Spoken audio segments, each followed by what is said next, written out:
I'm Max Dalton, and in this video, I'll show you how to turn off the live voicemail feature on your iPhone.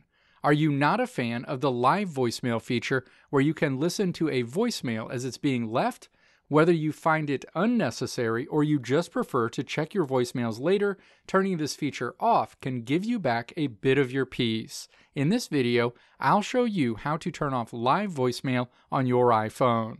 This quick and easy tutorial is perfect for those who want to manage their calls and voicemails in a more traditional way. Now let's walk through the steps to turn off the live voicemail feature on your iPhone.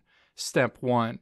Tap to open the Settings app on your iPhone. You'll land on the Settings menu. Step 2. Scroll down this menu and then tap Phone. Phone options are displayed. Step 3. Scroll down this menu until you find Live Voicemail and then tap Live Voicemail. Live Voicemail options are shown. Step 4. Tap to toggle off Live Voicemail. The Live Voicemail feature will be disabled on your iPhone going forward. Let me know if this video helped you out in the comments below. If you liked what you saw here, click the video links on the right side of the screen to check out another video. Or click the logo on the left side of the screen to check out my tutorial website at www.maxdalton.how.